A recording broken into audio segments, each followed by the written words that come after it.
हम लोग जैसा कि देख रहे थे ग्रीन्स थ्योरम का स्टेट एंड प्रूफ के साथ उसका वेरिफिकेशन हम लोग का कंप्लीट हो गया है।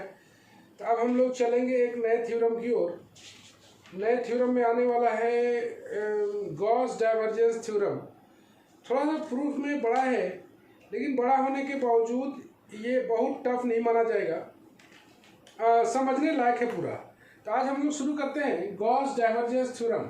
तो आज का दिन केवल थ्योरम के लिए रहेगा कि हम लोग इसको अच्छी तरह से समझ लें। Gauss divergence theorem.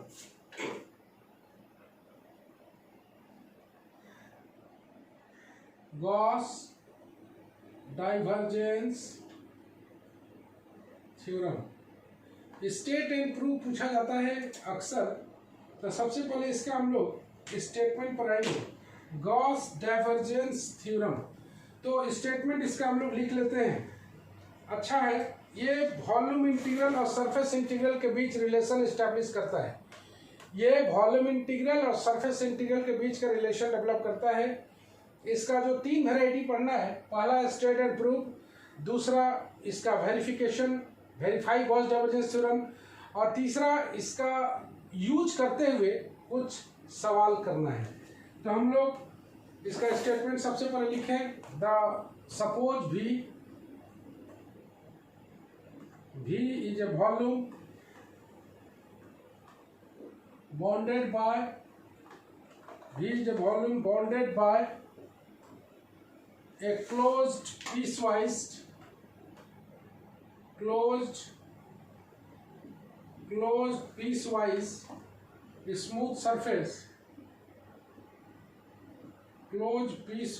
smooth surface, S.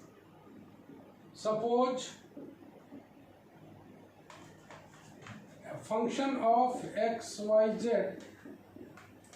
is a vector function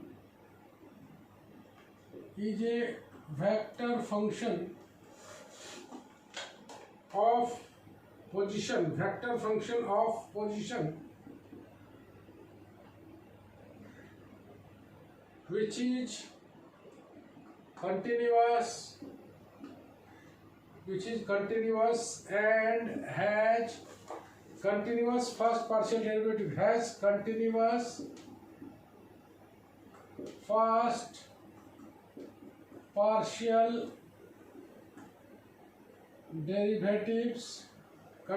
first partial derivatives in V। Then बोलता है कि triple integral over V del dot f dV equal to surface integral f dot n ds, where n is the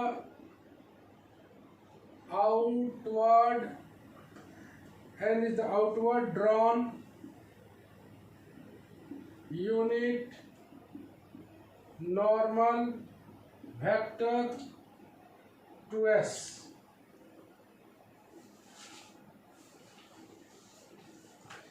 थोड़ा सा और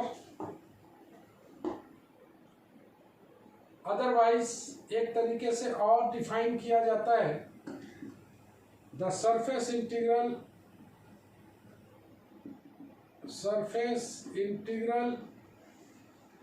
of normal component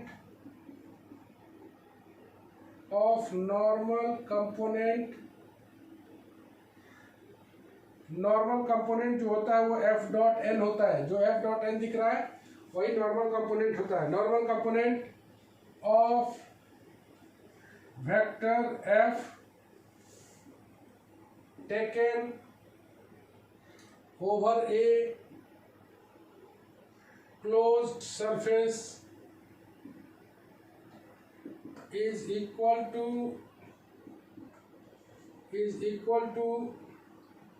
the integral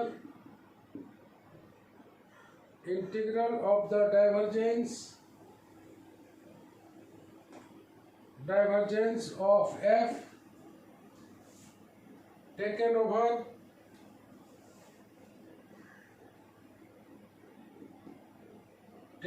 over the volume enclosed bye the surface. ये बोलना चाहता है, जरा अच्छा से देख लेते हैं हम लोग। बोलता है कि V is the volume bounded by, V is the volume bounded by, V कोई वॉल्यूम है जो कि बाउंडेड है एक close piecewise smooth surface S से। मतलब V कोई वॉल्यूम है जो कि बाउंड किया हुआ है close piecewise smooth surface S से। Okay, function of x y z एक वेक्टर फंक्शन है of position which is continuous and has continuous first partial derivative. मतलब समझो कि ये एक वेक्टर फंक्शन है जो कि कंटिन्यूअस भी होना चाहिए, और साथ में कंटिन्यूअस भी होना चाहिए, वेक्टर फंक्शन है, कंटिन्यूअस होना चाहिए, साथ में उसका फर्स्ट पार्शियल डेरिवेटिव्स भी कंटिन्यूअस होना चाहिए। तब बोलता है कि ट्रिपल इंटीग्रल मतलब volume integral over V del dot F D v equal to surface integral f dot N D S.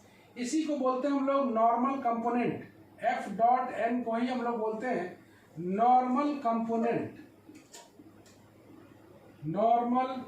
Component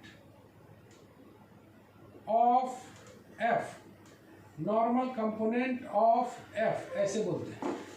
तो इसको याद रखना है कि ट्रिपल इंटीग्रल ओवर V मतलब volume integral over V del dot F D V बराबर surface integral over S F dot N D S, जहां पर n को बोलते हैं outward drawn unit normal, n को बोलते हैं outward drawn unit normal vector to S।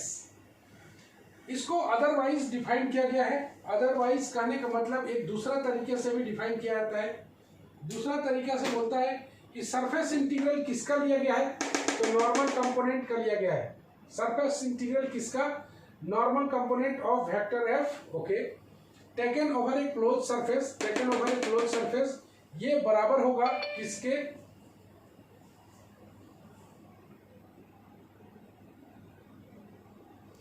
ये बराबर होगा किसके,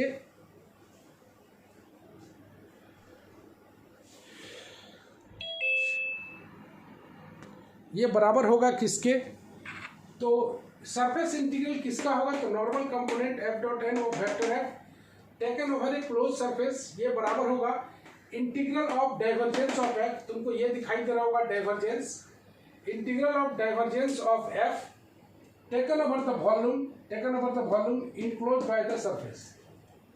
कोमल जरा पढ़ना तो अदरवाइज को। The surface integral of a normal component f dot n of vector f taken over a closed surface integral किसका, normal component of vector F का, ऐसे है ना, taken over the close surface, आगे बोलो, is equal to the integral of the divergence of f taken over the volume enclosed by the surface। Taken over the बोला है कि integral of divergence of F, क्या है ये, divergence of F taken over the volume enclose by the surface. Short में बोलोगे, short में ऐसे बोलोगे, ये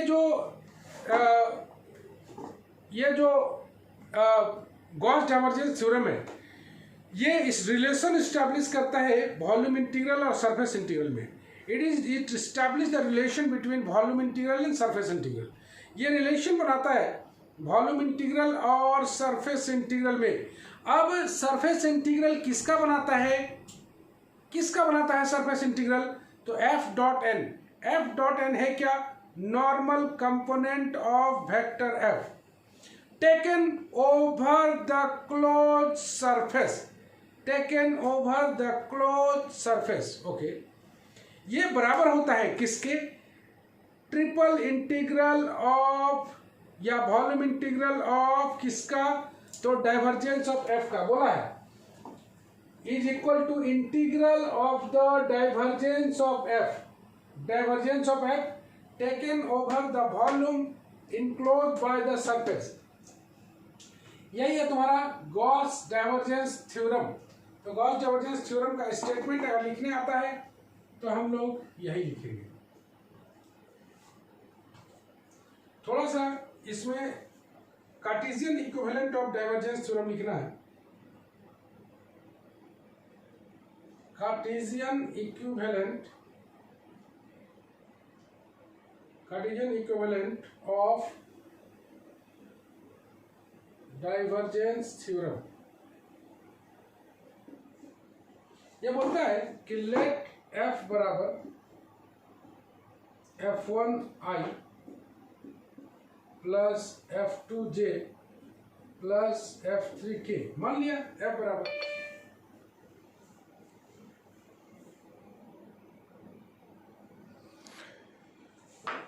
मान लिया, तो डेल डॉट एफ भी निकाल लेते हैं हम लोग। डेल डॉट एफ बराबर डाइव एफ, तो डाइव एफ निकालोगे तो del dot F I del by del X, J del by del Y, K del by del Z लिख के यहाँ पर डॉट लगाओगे एफ का, तो I dot del F by del X, J dot del F by del Y, K dot del F by del Z. तो हम लोग अगर वैल्यू निकालें आई del F by del x का, तो del F by del x अगर निकालते हैं del F by del x, तो डाइवर्जेंस ऑफ एफ निकाल रहे हैं हम लोग। Del F by del x, f को अंदर लेंगे, एफ का value f1i plus i2j plus f3k है, तो del F by del x निकालोगे तो ये आ जाएगा dot i del f1 by del x plus j dot j del f2 by del x plus k dot k del f3 by del Z. तो इसको finally solve किया जाए तो del f1 by del x, del f2 by del y plus del f3 by del z, ये निकल जाएगा हम लोग का। इफ अल्फा बीटा गामा, चूंकि डेल डॉट एफ का हम लोग वैल्यू निकालनी है, अब थोड़ा एफ डॉट एन पर जाएंगे, तो alpha beta gamma be the angles which outward drawn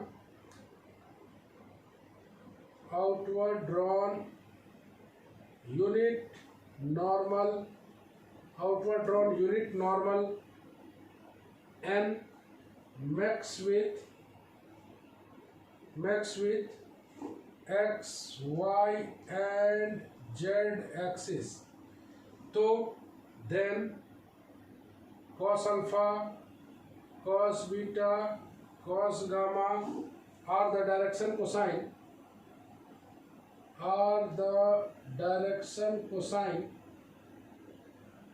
of n। तो चलो इसका हम लोग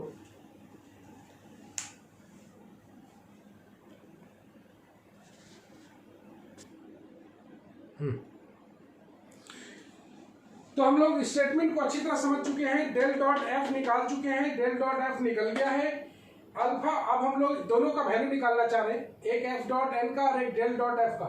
तो डेल डॉट एफ का हम लोग निकाल चुके हैं, एफ डॉट एन के लिए हमें एन तो चाहिए, तो एन क्या है, एन तो आउटवर्ड ड्रॉन नॉर्मल है जो कि अल्फा बीटा गामा एंगल बना रहा है x y and z axis के साथ। तो cos alpha cos beta cos gamma direction cosine of n कहलाएगा।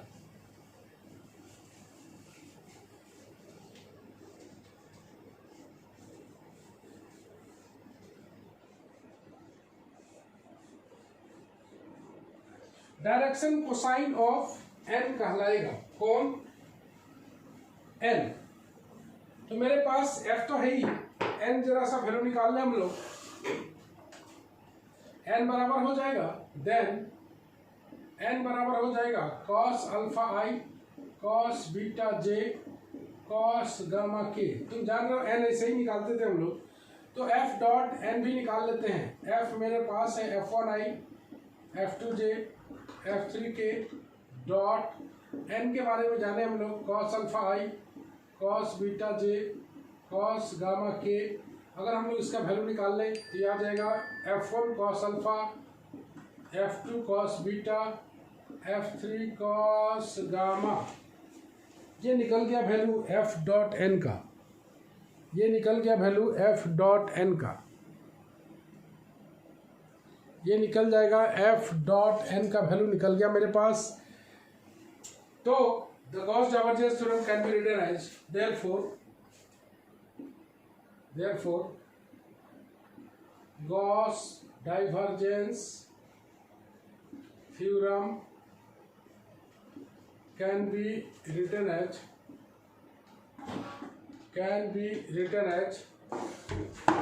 ट्रिपल इंटीग्रल ओवर v, ये पर आ जाएगा del f1 by del x, del f2 by del y, del f3 by del z into dx dy dz बराबर double integral over s। इसका value हम लोग निकाल चुके हैं एफ डॉट एन का, जो f1 कॉस अल्फा आया हुआ है, f2 कॉस बीटा आया हुआ है, f3 कॉस गामा आया हुआ है इंटू ds। मतलब ये रहा जो ट्रिपल इंटीग्रल निकाले हम लोग, ये del dot F D v है और ये ओवर s ये f dot N D s है। बिल्कुल अच्छी तरह से याद रखना, ये f dot N D s का वैल्यू है, ये डेल डॉट एफ का वैल्यू है। ओके, तब इसको हम लोग लिखा जा सकता है v del f1 by del x, del f2 by del y, del f3 by del z, dx dy dz बराबर सरफेस इंटीग्रल, इसको लिखा जा सकता है f1 dy dz,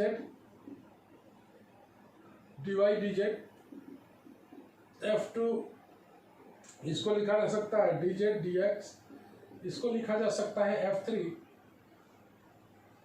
dx dy। तुम्हें याद होगा कि हम लोग इस cos अल्फा ds को हम लोग लिखे थे dy dz, याद होगा। तो ds बराबर आता था हम लोग का dy dz by cos alpha, याद होगा। और इसी cos अल्फा की जगह पर हम लोग लिखते थे dy dz, cos अल्फा के स्थान पर लिखते थे n डॉट j डॉट के, नहीं n डॉट के, याद आ रहा है। तो उसी तरह से यहाँ पर cos बीटा का भी वैल्यू लिख पाओगे, तो cos बीटा ds बराबर आया हुआ है dz dx। और अच्छी तरह इसको समझ में आएंगे हम लोग यहाँ से हम लोग इस तरह से लिखे हैं। तो इसका मतलब है कि that is the Gauss divergence theorem, that is the Gauss divergence theorem states that the surface integral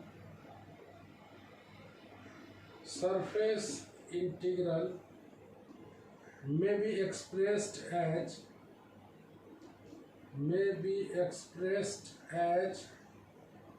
volume integral। Short में हम लोग यही बोलेंगे, may be expressed as volume integral and vice versa,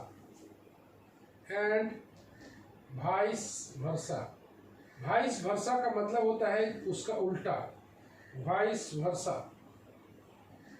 तो हम लोग देख रहे थे कि डेल डॉट एफ हमने पहले ही निकाला हुआ है, एफ डॉट एन हमने निकाल लिया है।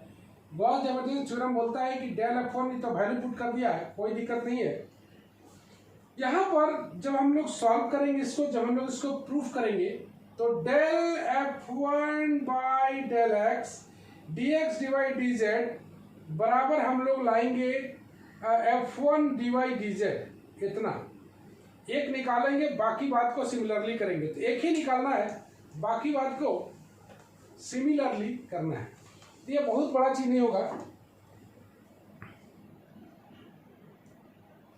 तो गौर से देखो, हम लोग del f1 del x dx dy dz का वैल्यू निकालेंगे surface integral f1 dy dz के बराबर, इतना प्रूफ करेंगे। Similarly del f2 by del y dx dy dz ये बराबर हो जाएगा इतना डबल इंटीग्रल के। Similarly del f3 by del z dx dy dz ये बराबर हो जाएगा f3 dx dy के। इस तरह से तीनों को एक निकालेंगे, बाकी बात तीनों को जोड़ देंगे तीनों को जोड़ने पर वापस इसको हम लोग डेल डॉट एफ लिख देंगे और इसको वापस एफ डॉट एन लिख देंगे। तो अब हम लोग प्रूफ करने के लिए चलेंगे triple integral over v del f1 del x dx dy dz। इसको प्रूफ करेंगे surface integral f1 dy dz के, surface integral f1 dy dz के, और तब बाकी बात को सिमिलरली लिख के तीनों को जोड़ देंगे। ओके,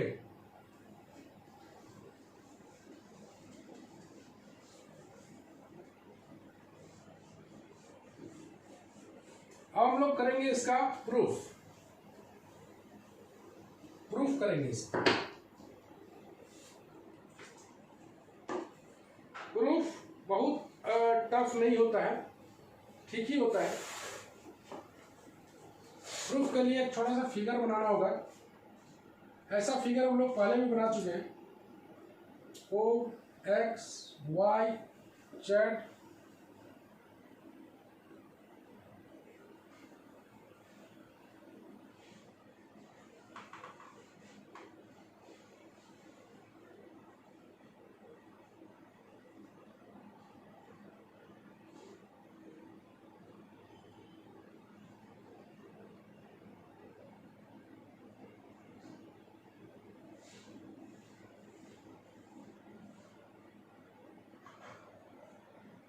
ये S1 सरफेस है, ये S2 सरफेस है। बहुत हार्ड नहीं लगेगा, ये आसानी है, बस शुरुआत में थोड़ा सा देखना पड़ेगा तुमको अच्छी तरह से। ये N है, N1 है, ये गामा 1 है, ये Z1 एक्सिस है।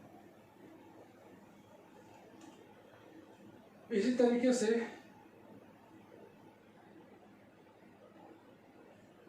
ये N2 है, ये गामा 2 बना रहा है, ये N3 है। ओके, S3 सरफेस है।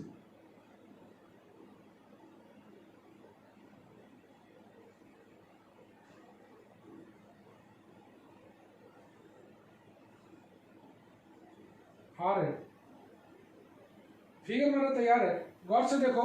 एक पूरा सरफेस S है, ये पूरा सरफेस S को तीन पार्ट में बांटा गया है। एक सरफेस S1 में, एक S2 में, एक S3 में। S1 में जो आउटवर्ड ड्रॉन नॉर्मल N1 है और N1 Z1 के साथ तुम जान रहे हो गामा 1 बनाएगा। N2 इस सरफेस S2 में आउटवर्ड ड्रॉन नॉर्मल है जो कि गामा 2 एंगल बना रहा है, और एक N3 है आउटवर्ड ड्रॉन नॉर्मल जो S3 में परपेंडिकुलर है। इसका प्रोजेक्शन डाला गया है XY प्लेन पर जो R है, जिसका बाउंड्री C आएगा, तुम जान रहे हो, एक रीजन है। एक बार फिर देखो, इस सरफेस S को तीन भाग में बांटा गया है, S1 S2 S3 में। S1 का आउटवर्ड ड्रॉन नॉर्मल N1 है, S2 का आउटवर्ड ड्रॉन नॉर्मल S2 है, और S3 का आउटवर्ड ड्रॉन नॉर्मल N3 है। ये N1 Z1 के साथ गामा 1 बनाएगा। तुम जान रहे हो आउटवर्ड ड्रॉन नॉर्मल हमेशा X axis Y axis Z axis के साथ अल्फा बीटा गामा का एंगल बनाता है। तो ये N1 जो है Z1 के साथ गामा 1 बनाएगा, N2 जो है S2 के साथ गामा 2 बनाएगा, इस तरह से वो गामा 3 बनाएगा। We shall prove that the theorem for a special region V, which is bounded by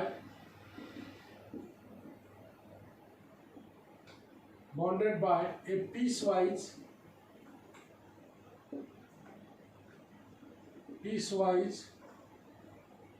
smooth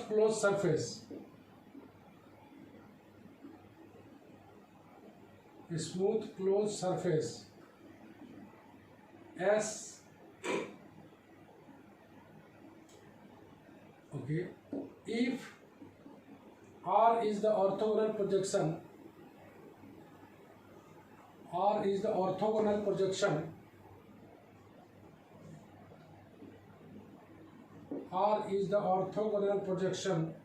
of S on XY plane, R is the orthogonal projection on XY plane, then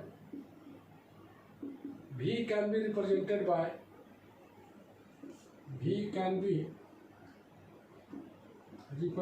by in the form of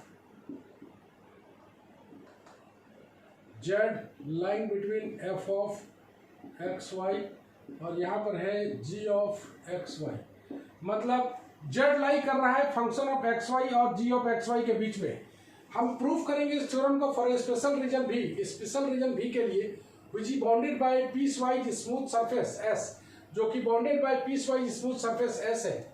R orthogonal projection है किसका, इस S का, कहां पर, on x Y plane पर। तब V को represent किया जा सकता है in the form of this, clearly Z बराबर G of x y represents the upper portion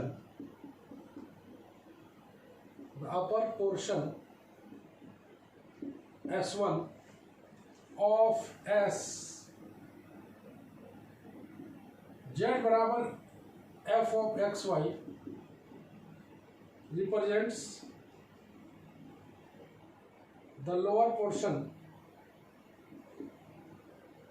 portion S2 of S, and there may be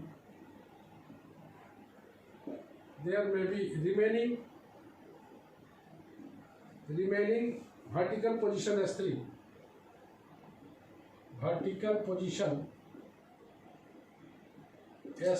of S।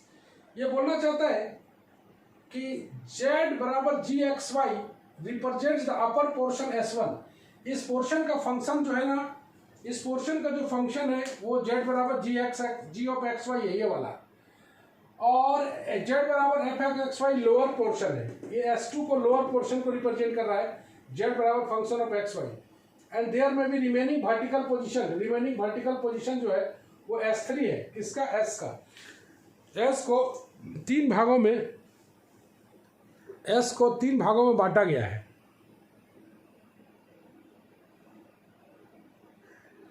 S को तीन भागों में बांटा गया है। ओके, अब हम लोग शुरू करते हैं।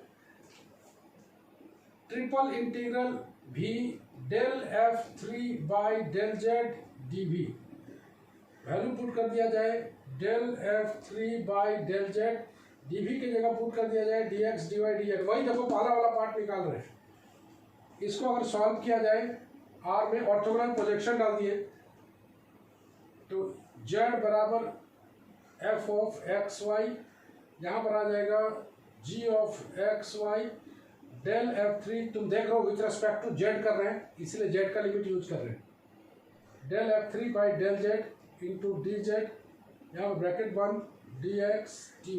और थोड़ा सा अगर सॉल्व करें इसे हम लोग, R F3 x y z, यहाँ पर वैल्यू पुट कर दिया जाए Z बराबर f ऑफ एक्स वाई, यहाँ पर पुट करेंगे g ऑफ एक्स वाई। तुम देख रहे हो F3 function of x y z है, तो इंटीग्रेट करने के बाद F3 आया है with respect to del z है, यहाँ पर dz है तो ये हट जाएगा, F3 आ जाएगा।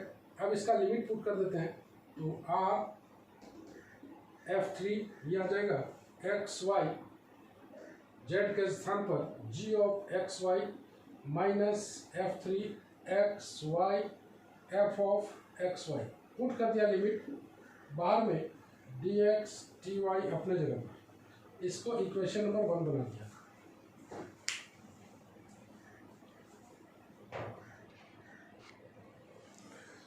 तो हमने देखा कि del of 3 by d v की जगह dx dy dz डाल दिया। अब वॉल्यूम इंटीग्रल है, यहाँ r है, तो del F3 by del Z को पहले लेंगे इंटू डी जेड, तो ये हट के F3 आ जाएगा। F3 मतलब function of x y z है, और उसके बाद जेड का वैल्यू को पुट कर दिया है। तो इस फिगर को पूरी तरह से दिमाग में रखना पड़ेगा तुम्हें, फिगर को अच्छी तरह से दिमाग में रखना पड़ेगा। फिगर सवाल में भी बहुत यूज होता है, तो बहुत टफ नहीं लगने वाला है फिगर। हम लोग जेड का वैल्यू को पुट कर दिए, जेड का वैल्यू को पुट करने के बाद हम लोग सेकंड वाला पार्ट निकाले। For the vertical position, for the vertical position S3 of S, the normal N3 of S3 makes a right angle gamma with K. Therefore, triple integral S3 double integral F3K dot N3 ds3 F3K dot N3 ds3 since K dot N3 बराबर 0, इसका value K dot N3 बराबर 0 है।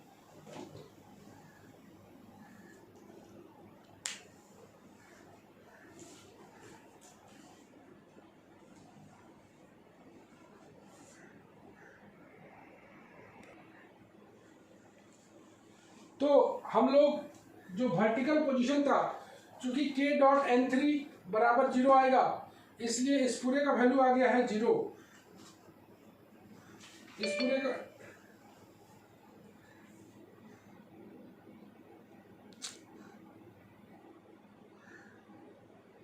इस पूरे का value आ गया 0। अब हम लोग आगे बढ़ते हैं।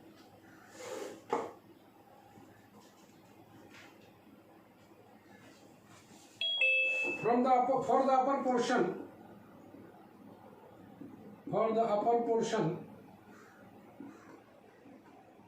portion S1 of S, the normal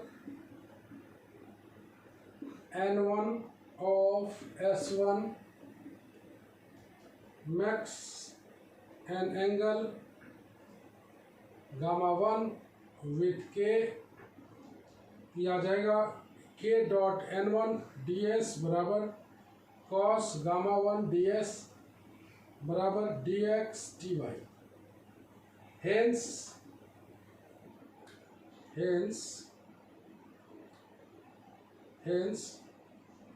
S1 F3K dot N1 ds1 बराबर आ जाएगा Surf orthogonal F3XY G of XY dx dy। चल, ये आ गया। इसका वैल्यू हम लोग लिख दिए हैं। K डॉट एनवर्स ds का वैल्यू dx dy, इसका वैल्यू हम लोग लिख दिए हैं dx dy, और ये F3 अपने जगह पर है, वैल्यू पुट कर दिए। जैसे ऑर्थोगोनल प्रोजेक्शन आएगा तो S हट के R आ जाएगा और Z का वैल्यू आ जाएगा। Similarly, for the lower portion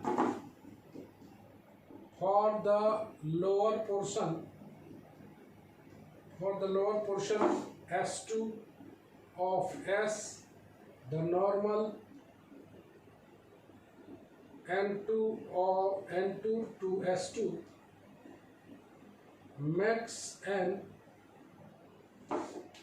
an angle gamma 2 with K।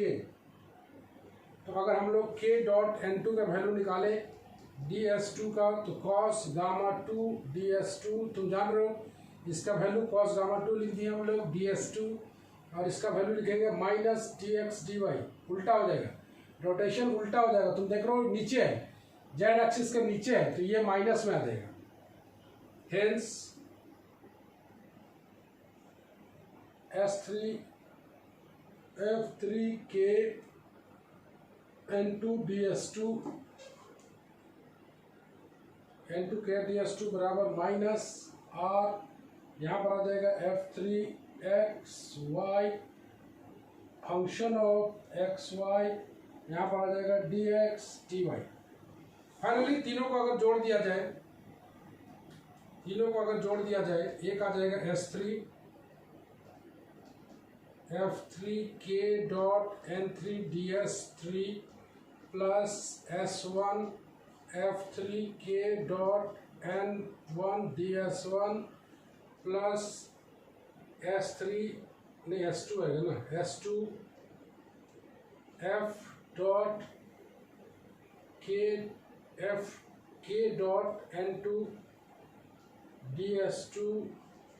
तीनों को जोड़ दिया जाए तो तीनों को जोड़ने पर क्या आने वाला है, पहला आने वाला है 0, दूसरा आने वाला है r f3xy g of xy dx dy plus यह आ जाएगा minus r f3xy f of xy dx dy। ये तीनों का वैल्यू है। एक का वैल्यू आया हुआ है 0, दूसरे का वैल्यू आया हुआ है r f3xy g of xy, तीसरा का वैल्यू आया हुआ है f3xy function of xy gxy। नीचे वाला किसका फंक्शन है, ऊपर वाला किसका फंक्शन है, ध्यान में रखना है इसको।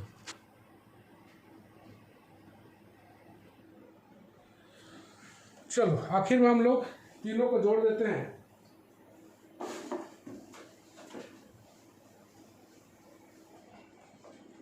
एक बार और हम लोग इसको रिवीजन करेंगे आगे चल के, जब हम लोग इस पर सवाल बनाएंगे तो इसी तरह का एक रिवीजन और चलेगा, उससे और भी ज़्यादा क्लियरिफाई ये हो पाएगा। फर्स्ट नंबर आते हैं, सबको अगर जोड़ दें तो आ जाता है double integral f3k dot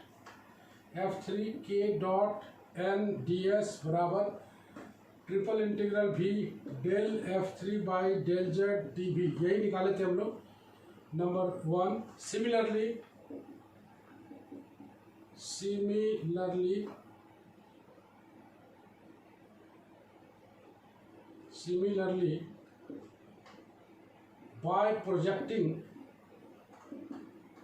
by projecting s on the other coordinate planes we get f3 dot f2j dot n ds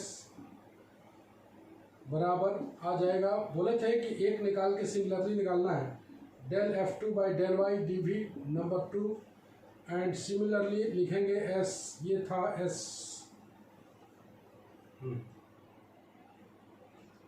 ये निकलेगा f1i डॉट n ds बराबर triple integral v del f1 by del x dv number 3। तीनों को अगर जोड़ देते हैं, adding 1 2 and 3, adding 1 2 plus 3, यह आ जाता है surface integral f1i f2j f3k dot n ds। तीनों को अगर जोड़ा जाए, f1k तुम देख रहे हो f2j f1i डॉट n अपना बाहर चल जाएगा ds के साथ, ये बच जाएगा v triple integral v del f1 by del x del f2 by del y del f3 by del z into आ जाएगा dv। इसी को हम लोग बोल देते हैं surface integral del dot f dv, और इसी को बोल देते हैं triple integral v del dot f dv बराबर f डॉट n ds। यही तुम्हारा कहलाता है गॉस डाइवर्जेंस थ्योरम। तो गौर से देखो, इन तीनों को निकाल के एक पार्ट को निकालना है f3k डॉट n ds बराबर del f3 by del z। हम लोग इसको लेके चले थे और एक वॉल्यूम को हटा के, एक इंटीग्रल को हटा के डबल इंटीग्रल में कन्वर्ट कर दिए थे f3k डॉट n ds। अगर इसको तुम निकाल लेते हो तो तुम देखो, similarly by projecting S on other coordinate planes, यहाँ xy प्लेन पर था, तुम अदर कोऑर्डिनेट प्लेन्स पर करता तो क्या मिलता, f2 अगर लिखता तो यहाँ पर j मिलता डॉट n ds, यहाँ पर f3 था तो यहाँ पर f2 मिलता, f3 था तो z था, f2 था तो dy dv आएगा। सिमिलरली इसको देखते हुए अगर हम लोग f1 लगाएं तो यहाँ i लगाएंगे, डॉट n लगाएंगे, ds लगाएंगे, यहाँ पर f3 था तो यहाँ पर f1 आएगा, यहाँ पर f3 था तो डेल z है तो f1 है तो डेल x आएगा, dv आएगा। तीनों को जोड़ोगे तो f1i f2j f3k dot n ds, तीनों को जोड़ोगे तो ये आएगा, इधर वाला जोड़ोगे तो ये आएगा। इसी को बोलते हैं, हम लोग निकाले थे f डॉट n का वैल्यू ऐसे निकाले थे, और इसी का वैल्यू डेल डॉट f का वैल्यू ऐसे निकाले थे, और f डॉट n का वैल्यू ऐसे निकाले थे। इस तरह से गॉस डाइवर्जेंस थ्योरम का प्रूफ कंप्लीट होता है। तुम गौर से देखोगे कि एक XYZ प्लेन है, एक पूरा सरफेस S को 3 भागों में बांटा गया है, एक S1, एक S2, एक S3। S1 में N1 को बोलते हैं आउटवर्ड ड्रॉन नॉर्मल, ये Z1 के साथ मतलब Z एक्सिस के साथ गामा 1 का एंगल बना रहा है। यही N2 जो है आउटवर्ड ड्रॉन नॉर्मल नीचे की ओर है, तो माइनस लग जाएगा, याद रखना है N2। और इस N2 जो है वो S2 के साथ गामा 2 का एंगल बना रहा है, और एक आ रहा है S3 जिस पर N3 आउटवर्ड ड्रॉन नॉर्मल है। और इस S का ऑर्थोगोनल प्रोजेक्शन R है जो कि XY प्लेन पर है। ये G ऑफ XY है, ये फंक्शन ऑफ XY है। पहले बताए थे कि Z लाई कर रहा है इन दोनों के बीच में, और ये परपेंडिकुलर राइट एंगल बना रहा है। तो इन तीनों को जोड़ के